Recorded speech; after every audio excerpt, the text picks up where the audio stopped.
Thousands of years ago, on a quiet, windswept mountain, God spoke 10 simple commands. These weren't meant to be chains designed to control us, but rather a guardrail, a shield to protect us from ourselves.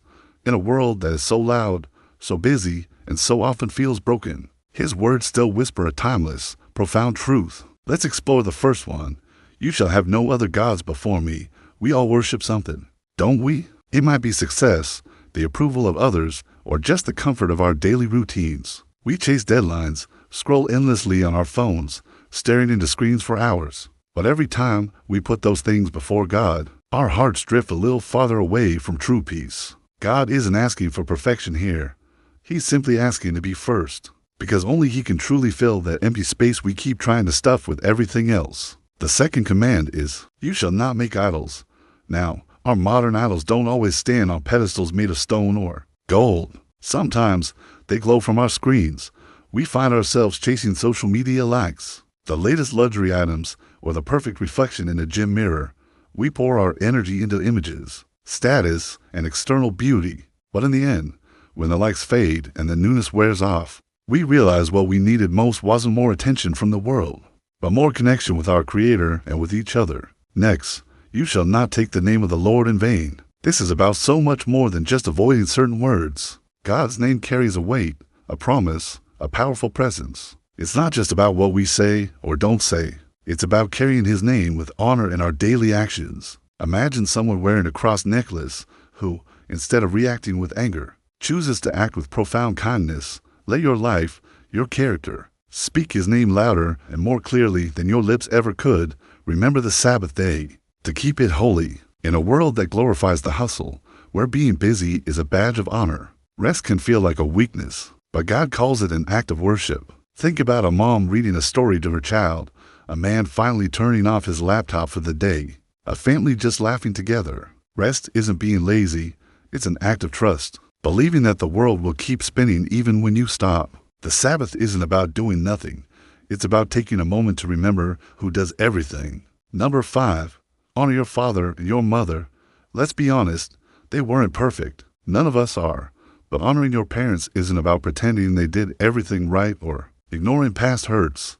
It's about consciously choosing love, even when it's complicated. Think of old family photos fading into a scene of genuine reconciliation, a hug, a shared tear. The quiet power of forgiveness. True healing begins when grace flows both ways. You shall not murder. It's easy to hear this and think, well, of course, I'd never do that. But the root of murder doesn't always look like a violent act. Sometimes it's the sharp, cutting words we speak in anger. It's the hate we silently feed in our hearts.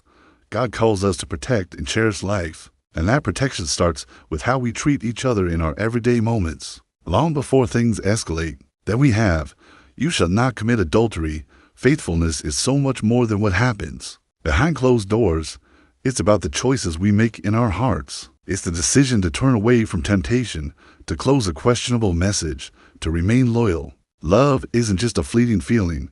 It's a commitment, a choice made again and again, day after day. God doesn't call us to an impossible standard of perfection, but He does call us to a purity that begins with honesty in our thoughts and intentions. The 8th command is, you shall not steal. Stealing isn't always about taking physical objects. Sometimes we steal time from our loved ones. We steal someone's trust with a lie, or we steal their peace with our carelessness. But when we choose honesty, even when it might cost us something in the short term, we discover a profound truth. Integrity always pays back far more than we ever could have lost. You shall not bear false witness. Our words can be weapons, or they can be medicine. We get to decide which. Gossip, rumors, and half-truths divide people and destroy relationships. But truth, when spoken with love and compassion, has the power to heal. This world doesn't need more unfiltered opinions. It needs more honesty, more integrity, more truth spoken in love. And finally, you shall not covet. Comparison truly is the thief of joy. When you spend your time wanting what someone else has, their house, their job, their life, you completely miss the beautiful things God has already given you.